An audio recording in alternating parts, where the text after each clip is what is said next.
Hi, everyone, and welcome back. Today, I have a wonderful guest speaker with us. She's an alumna of the Dedman School of Hospitality and a very good friend of mine and a very seasoned hotel professional. Maribeth, thanks so much for being here with us today. Thank you, Dr. Hanks. It's my pleasure. Well, tell us a little bit about you and what you do and where you work. Well, I work for the Ritz-Carlton Hotel Company, and I work in the Ritz-Carlton Naples, and I'm also oversee the Ritz-Carlton Golf Resort Naples in Southwest Florida, if you're not familiar. And I'm the Human Resource Director here for both resorts. I've worked for Ritz-Carlton for 33 years, and older than obviously, than all of you. And it's been a great career. When I joined Ritz-Carlton in 1985, I was in housekeeping. I worked in rooms division, and that was prior to Marriott taking over Ritz-Carlton as one of its brands.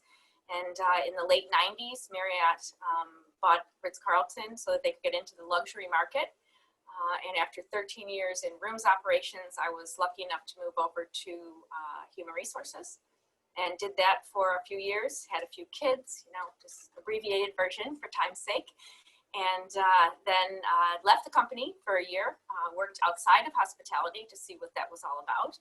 Very interesting, very different, an HR role with a subsidiary outsourcing HR type job. And then missed hospitality very much. It's a very unique and special culture.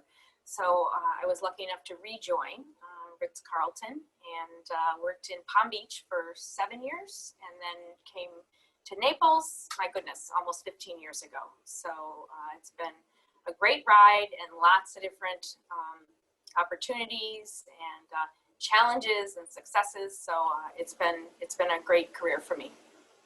Thanks. I know you have a good story about graduating from Dedman and how you got started at the Ritz-Carlton. So tell us a little bit about that. I like for the students to hear that story. Well, being a Dedman grad, I knew I was the top of the elite of all hospitality graduates. And so I, of course, expected to be a general manager in a hotel. And it was completely appropriate in my mind. And I had a few different opportunities with different companies, some food and beverage opportunities, but I really wanted to work in hotels, and I really wanted to work for Marriott, actually. And interviewed on campus and went through the process with many graduates.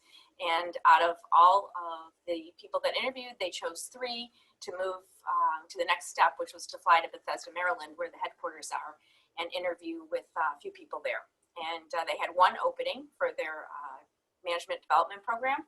And so I was thrilled, and I went through the interviews, and I went from thrilled to devastated when I was a runner-up. So I thought my life was over. I didn't know what to do.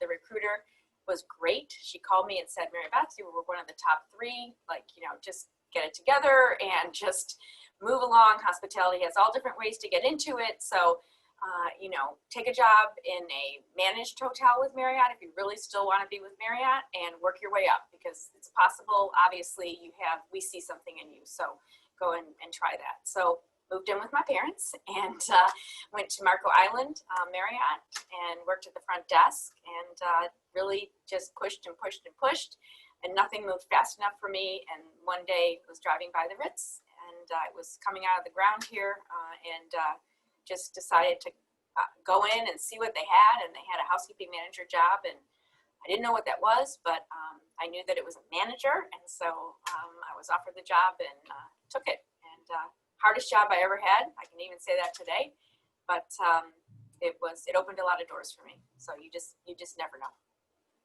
Thanks for sharing. I know that story resonates with a lot of our students. But it's great for them to hear that there are many, many different avenues to get into the position that you want. So you've been in the hospitality industry a really long time.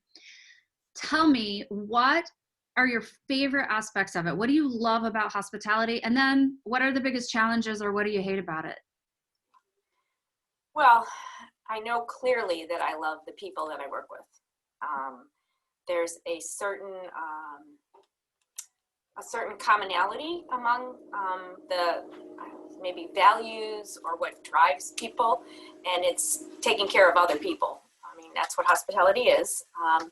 But in my world, in a luxury world, it's taking care of other people in an extremely outgoing and special way, not just the basic care. And so that translates over to the internal relationships as well. And, you know, you can come in an okay mood, and within 3 or 4 interactions of other employees, you really immediately start to feel better, and you're not thinking about yourself, you're thinking about other people. And if you don't like that, then you really shouldn't be in this business. But that's a natural from a service standpoint. The other things I like about it is no day is really the same. There are many things that we do that are repetitive, but when you're dealing with guests and employees, everyone has a story, and everyone has a different story, and being able to learn about those stories and to assist people to make their story better, that's, you know, in HR or in operations, that's makes the job fun for me. Not fun parts of the job, like any job, it's a job. There's days where you're just, you know, I gotta work really hard today, and maybe I don't want to, but like I said, when you get here and you get that energy, it makes it much easier. But one of the most difficult things about our industry is that it is 24/7, 365.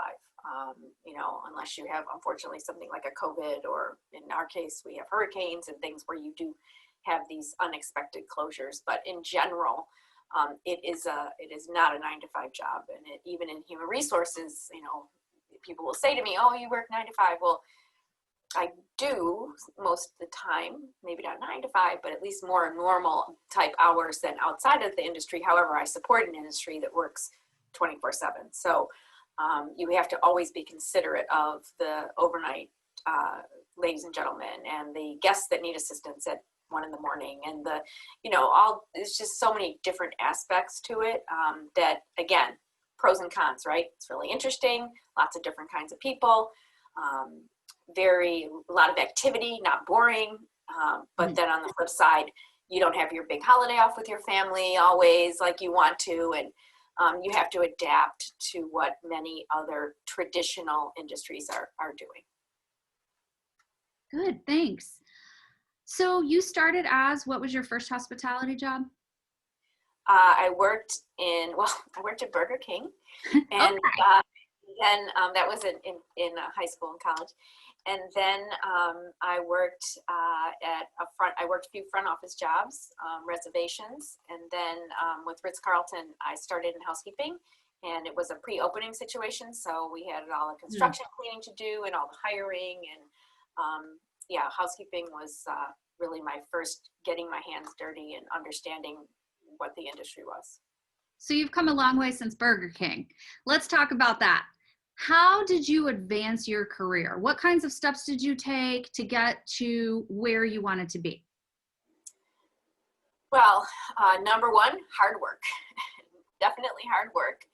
I think along with that, it's the right attitude. And I know that might sound cliche, but not being afraid of hard work is the right attitude, and viewing it as this is just what needs to be done because you're supportive of the goal that the company and that you as a group are trying to get to. So you see that, and you're not gonna allow obstacles, i.e. hard work or anything like that, to get in your way. And you smile a lot, you have fun doing what you do, you're a person that people want to be around because you have that kind of attitude. Think about the people you enjoy being around. It's people that are like that, right? If you work with someone that's or just, you know, doesn't like to work or is negative, and, you know, that's that those people don't move up. So you know, and then learning, I think, is probably the third thing. Learning, having a curiosity about how things work and asking questions, being humble, knowing that, you know, you do have things to learn, but yet you're interested in learning. I think all of those things, as you're going along in your career from day one, you're building a brand, you're building your own brand. And so when you meet people and you start to network, whether, through different jobs, you want anyone who doesn't work with you anymore who has say, oh, I worked with them. I worked with Maribeth. She was great, and that's, or if your reputation is not great, that's gonna carry through too. So you just have to be true to yourself and work hard every day, and then the rest really it comes along. If you got to do the best each day. Great advice. Let's switch gears and talk about mentors. Do you have mentors, or have you had throughout your career? And also, do you mentor anyone? I've definitely had mentors. I have been fortunate to have quite a few. There are one or two that stand out. The key to me for a good mentor is that they, you have to have a good relationship, and any good relationship is based on caring, right, and trust. And so if you don't have that with a person, they're not going to me, mentoring comes organically.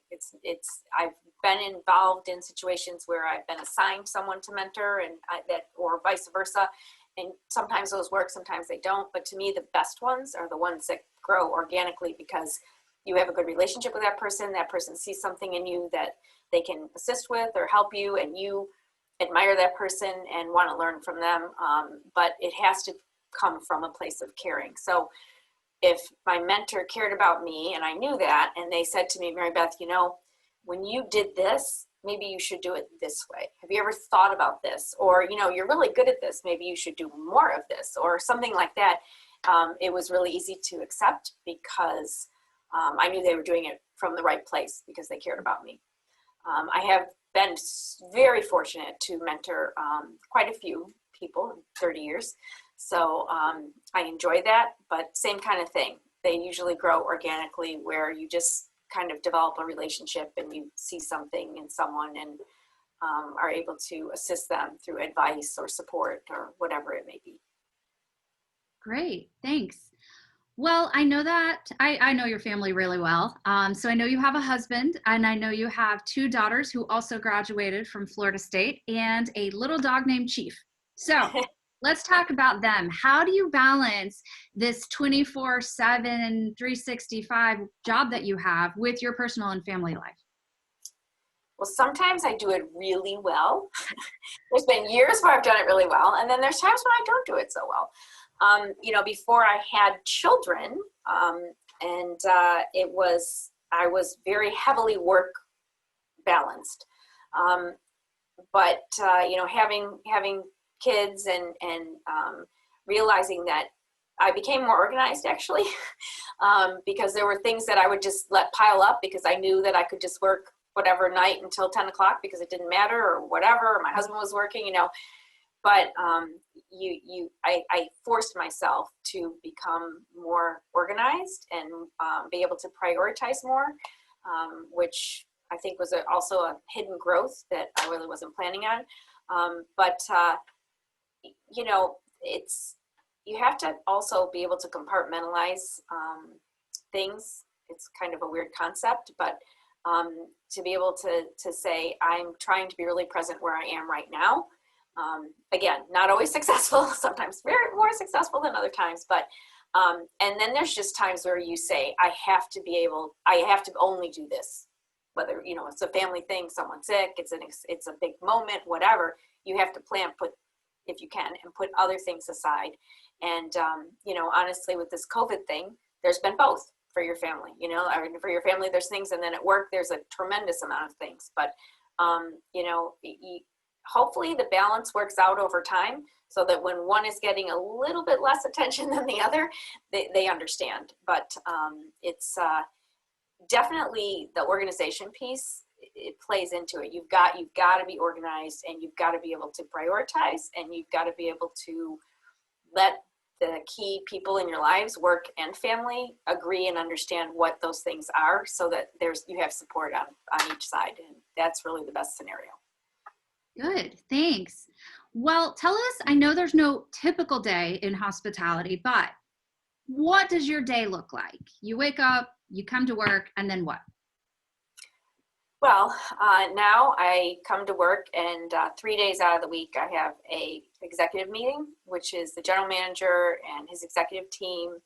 And so you have all the different areas. You have food and beverage, you have sales, you have finance, you have operations, and we have an agenda, and we talk about what's happening in the properties. And we, if there's an initiative or something that we're working on, or we always talk about business levels and looking forward, and are we prepared, and what are we doing? And we, you know, everything from recognition of employees to, you know, I don't know, initiatives from the company, which are, used to be numerous, but they're still numerous, believe it or not, and coming back. But and so that's really about business and about looking forward, and what are we doing. And then I check in with my team, my HR team.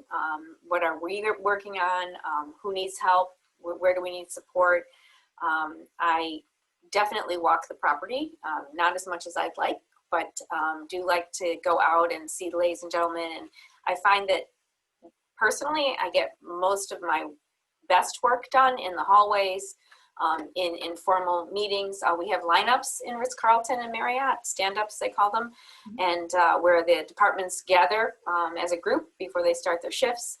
And I like to go to those and hear what's happening in the department, and really try to be available, because the employees are, in HR, the employees are our guests. So what do they need? How can we support? And then, you know, there's a lot of conference calls and different things from, you know, again, from our corporate office. In this time with COVID, you know, things are rapidly changing and updating and giving us information and support and communication. And then I listen to that, and then my job is to disseminate it to the properties. So that could be anywhere from emails, memos, you know, daily stand-up information, by the afternoon, it's kind of the gamut of a lot. And then if people need assistance, so again, no day's the same. So sometimes you're, you know, assisting ladies and gentlemen that are coming into the HR office, and things like that. So lots of different things. Great. Well, what final piece of advice would you have for our students? Do what makes you happy. I know, again, it's a cliche. It's not work if you love what you do, but it is true that because I did, when I left the company and I worked in that other job for a year or so, I could do the job, and I think I did pretty well in the job, or so I was told, but it was not utilizing the things that I excel at and that I enjoy doing. So it was things that working on computers, being behind a desk, doing a lot of paperwork and spreadsheets and things like that. And it was less of problem solving, interacting with clients, interacting with employees. And so I missed that. And also the culture. So yes, it is work, like I said in the beginning. And there are some days that are better than others, but at the end of the day, if you are enjoying what you do, you're going to make a difference. And any human, any person, any job, any industry, you're going to want to go home more days than not thinking I did something to make the company better, another person better. And, you know, so if you don't get that kind of feeling, then from a company or a location or whatever, you might want to look at other places. But that would do what makes you happy. Try out a few different things. You know, because at this age and stage in your career, you just never know what's gonna come in front of you. And you know, just be true to yourself. Work hard. Don't be that person that nobody wants to work around. have a positive attitude, and I think that's it. Great advice. Thank you. Well, Maribeth, thank you so much for joining us today. I can't tell you how much it means, and hopefully we'll see you back on campus in person soon. I hope so too. Thank you so much, Dr. Hanks. It's been a pleasure. Good luck, everyone.